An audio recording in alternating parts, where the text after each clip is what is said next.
Coming up here on the Raiders Report, should Kyle Van Noy head to Vegas? And we're going to be breaking down my NFL Combine winners and losers. How are you going to be able to watch my Combine? In fact, as soon as I get done filming today's show, I'm going to do a whole bunch of testing. And then franchise tag news and rumors. That's all coming up right now here on the Raiders Report.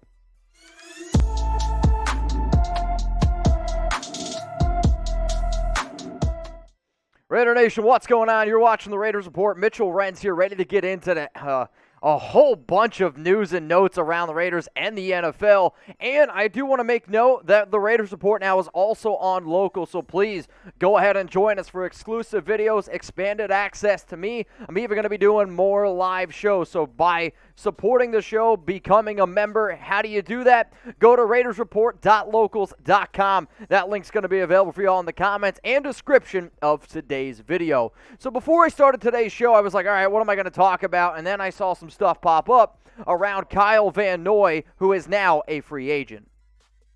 Should the Las Vegas Raiders go out and get linebacker Kyle Van Noy, who was actually released by the New England Patriots today on Monday? In terms of, would this move make a lot of sense? I mean, Van Noy's been a player who first started off his career with the Detroit Lions. Then he went over to the New England Patriots, had a lot of success there. Then went down to Miami to join Brian Flores to play in his defensive scheme. Goes back to New England this past year and now got released. The only reason why Van Noy was released was because of the dollar bills. I think he'd be a good fit in a 3-4 system. Very versatile linebacker, and that's a key word, versatility, especially at the linebacking position. Now, last season, Van Noy, 66 tackles, 5 sacks, 5 tackles for loss, 2 forced fumbles, and 1 fumble recovery. I know a lot of people don't want to bring up the idea of how big of a need linebacker could be for the Raiders, but if you realistically only go into next season with Divine Diablo and Denzel Perriman, I'm sorry, it turns into a major need. In terms of production, Van Noy has been that dude.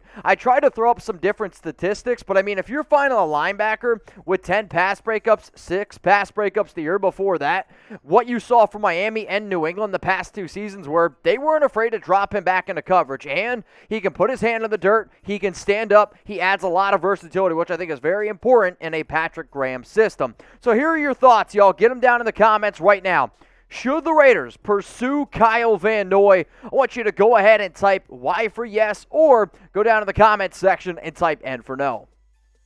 My answer is yes. He's versatile, and I think he would be a good fit. Not only does he know, I think, what the Patriots want and what that whole Patriot system is looking for, he can also be a leader on and off the field. Of course, it's going to come down to how much money, because I do think it's interesting that both the Dolphins and the Patriots let him go, despite him having pretty solid seasons and back-to-back years. In terms of some of his versatility, here is 2021 PFF grade, 72.8 overall grade, 62.8 against the run, okay, pass rush 60.6, that's a little bit above average. A coverage grade of 84.3 for a linebacker is absolutely flippin' incredible. And then if you want to just talk about snaps, you can use him in so many different ways. Last season, he played in 811 total snaps for the Patriots.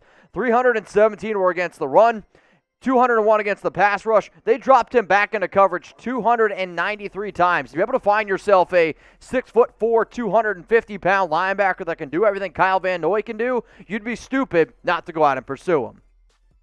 The Raiders Report, y'all, is on locals, and if you haven't already, please go ahead and become a member. Becoming a member is 100% free. If you want even more exclusive content, then sure, you can be a supporter on a monthly or an annual basis, and in order to do that, go to RaidersReport.locals.com. And major shout out, we already have 10 annual supporters, so you guys will be able to get to do a Raiders Report intro video. I'm curious to see what you guys have to do. I'm also going to be doing a beer drinking contest up against Chug and Jimmy 69. But the first 100 annual supporters, you're also going to get a Raiders Report Founders t-shirt. This is a really incredible opportunity for us here at Chat Sports, and I want you guys to go ahead and do it. If you're wondering what kind of exclusive content am I going to get, well, I'm going to be doing a NFL scouting combine or an NFL combine video today. As soon as I get done with this video, producer Jeremy and I, we're going to go ahead, we're going to record my 40 time, my broad jump, my vertical jump. I don't know if I'm going to be able to do a bench press, my height, my weight.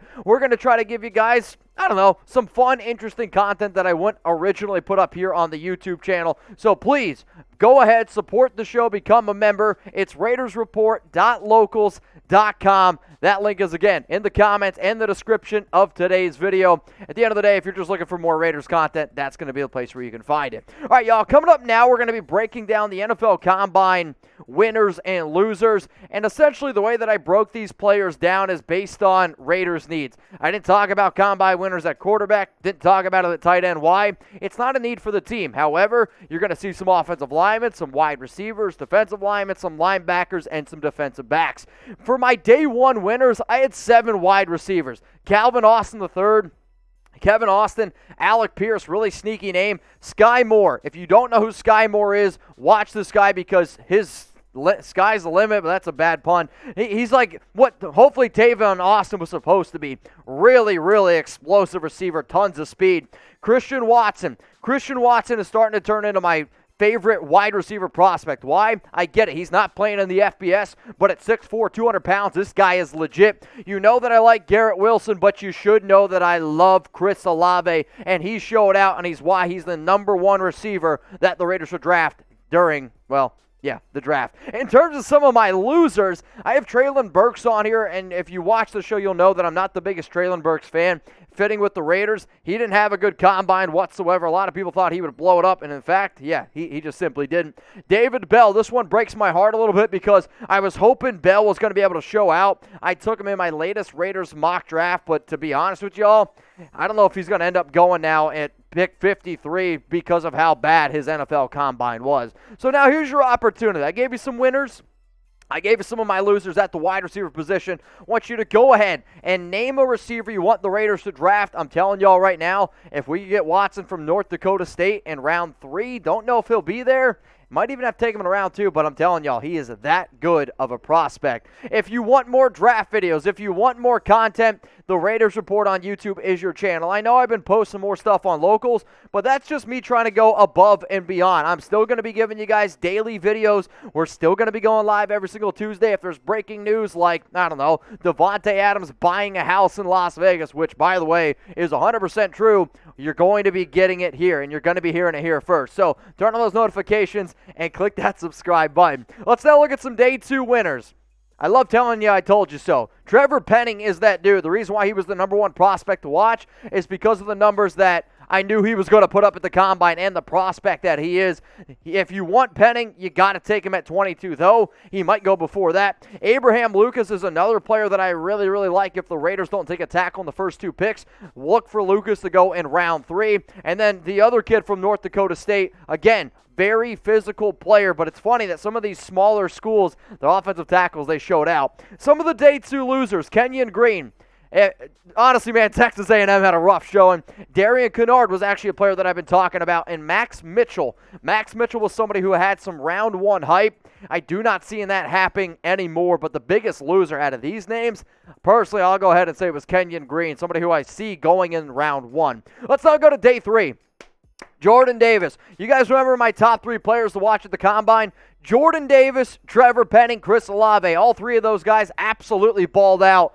And the fact that he was 6'6", 340 pounds, and he ran a 4.7840. That is nuts. Like, guys, you don't understand how amazing of a 40 time that is. Like, that is like top 5 best percentile. In fact, I saw something about overall height, weight, and speed. The only other person that has had that good of a 40 time in terms of height, weight, speed to their peers is Calvin Johnson. That's how good of an athlete Jordan Davis is. Devonte Wyatt, Travis Jones balled out, and then watch out for this Virginia Tech edge rusher. I believe it's the fastest 40 time ever by a linebacker.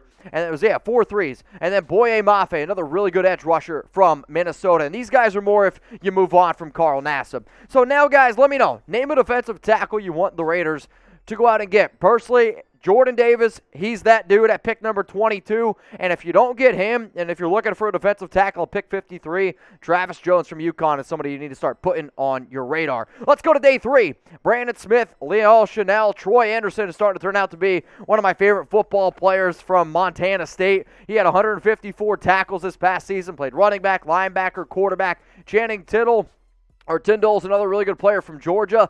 And then you got some of the losers. And the one name that I'm really going to focus on here is DeMarvin Leal. And if you're a loyal watcher of the show, I had Leal 2 months ago as my number 1 ranked defensive tackle prospect. Now, if you've watched the show, most recently I had him at number 3. He might fall even further, but luckily for him, Neil Farrell also did not play very well, or I guess perform. Let's go to day 4. Some of the winners. Tariq Woolen, this kid from UTSA, 4.2640 time, and he's 6'4", 205 pounds. I knew he was going to be fast, and I knew he was going to be good, but the hype was absolutely there. MONTST Gardner, he's now going to be the number 1 cornerback taken. There's actually been rumors that he could be taken in the top 3. Alonta Taylor and then Kalon Barnes ran a 4.2240 at a Baylor. In terms of some of the day 4 losers, Derek Stingley, he didn't participate, which is why I have him as a loser, because Sauce Gardner is now the new number 1 cornerback. Kyler Gordon, Trent McDuffie, was hoping for a lot more out of those 2 guys. Roger McCreary, he was really disappointing. And then Jermaine Waller. But the biggest disappointment here was Kyler Gordon, somebody who was getting some round 1 hype. I would be shocked if Kyler Gordon now goes in round 1. It was a guy who I was like, I don't know how good he actually is. Sorry, man. It's really hurting your draft stock. So be honest with me, y'all. Name a corner that you want the Raiders to go out and get in the 2022 NFL Draft. I asked your wide receiver. I asked your cornerback. I asked your defensive tackle. If there's other positions like, I don't know, right tackle, offensive lineman, those are the biggest Raiders needs. And at the end of the day, the show is built on the nation, and I want to know what you guys have to say. So tomorrow, y'all, I'm going to be going live on the Raiders Report YouTube channel. I actually also believe after the YouTube show, I'm going to do an extra show on Rumble. So please go ahead and give us a follow. Rumble.com/Raiders Report. If you're wondering why you should go ahead and give us a follow on Rumble, it's because I'm dedicated on giving you guys more content. More content. That's what this is all about. And it's free and it's uncensored. I can say whatever I want. That's what I love about Rumble. Sometimes YouTube, they're like, hey, you can't say that. That's why I tell you all, hey, say the word Tom instead of the F-bomb.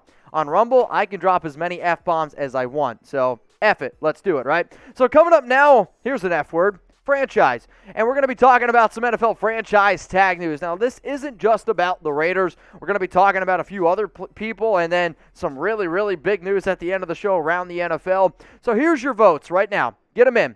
Will the Raiders franchise tag anyone? I want you to type T for tag, or you can go ahead and type NT for no tag. If you've watched this show long enough, and I would say if you follow what we're doing around here, you would know that my answer is this.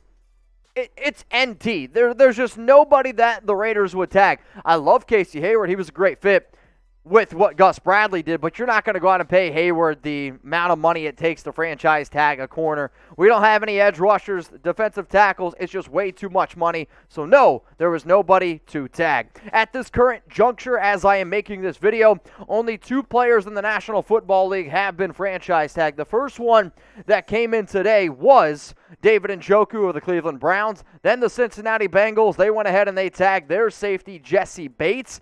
The only other player that I've been seeing some rumors around is Chris Godwin. Also, I guess Mike Gesicki of the Dolphins have had some rumors, but it does sound like that the Bucs are going to tag Godwin, which obviously impacts the Raiders because one of the biggest needs for this team is being able to find a receiver on the free agent market. In terms of my top 3 receivers out there on the market, Chris Godwin, he fell into that top 3 range. I'll still have Devonte Adams at number 1. I still have Allen Robinson at number 2, and then that puts Godwin. So in terms of your number 1 wide receivers, if Godwin's gone, it's only Adams and Robinson. And if you can't get Adams, then I hope the Raiders do everything in their power to go out and get Allen Robinson. If these 3 guys are not available, you could potentially see the Raiders try to go out and get maybe 2 of these dudes. Now, the 2 that I think are the best bang for your buck and the most likely are DJ Chark and Christian Kirk. I see Michael Gallup going back to the Dallas Cowboys, according to reports. Odell Beckham Jr., we'll see how healthy he is after his second ACL surgery. And I know a lot of people out there have Mike Williams ranked very high. I've even seen him at number 3 in terms of free agent wide receiver rankings. I don't want Mike Williams. He has 1 solid season. He can be a red zone option, but the Raiders don't need a Mike Williams style receiver. I'm sorry, we don't. And plus, I don't know if I could really trust him to stay healthy. It's just something that I don't want the Raiders to do. Now, before I go, we did get some NFL news that's pretty groundbreaking here. The NFL has suspended Atlanta Falcons wide receiver Calvin Ridley for the entire 2022 season. Now, technically, his suspension is indefinitely, so there's actually a chance that he might never play again. I don't see that happening. The reason why they went ahead and they suspended him is because he was betting on NFL games last season. If you remember, Ridley stepped away from football, had to get his head right. And then Ridley, most recently, has been tweeting out that he only bet $1,500, that he doesn't have a gambling problem, that he's going to come back more healthy and ready to go. Here's the thing, though. I understand this is very Pete Rose-esque. Do I have a problem with NFL players betting on games? No, I don't. What I do have a problem with, though, is apparently Ridley was betting on games that involved the Atlanta Falcons. That's where I draw the line. Because I do think it's funny. The NFL is going to suspend him, and they're like, this NFL suspension of Calvin Ridley was brought to you by BetMGM. No, that shouldn't be allowed to happen. Ridley, you got to get your ducks in a row, but it does sound like another receiver is not available in terms of trade. So all I want you guys to do, enjoy the rest of your Monday. I'm heading out to go record my NFL Scouting Combine. And remember, if you want to go ahead and see it, you got to become a supporter at RaidersReport.locals.com. Hopefully my 40 time is, well, halfway decent. All right, y'all, enjoy your day. Be on the lookout for the Combine. Let me know what you have to say, and I'll see you all tomorrow for Raiders Live.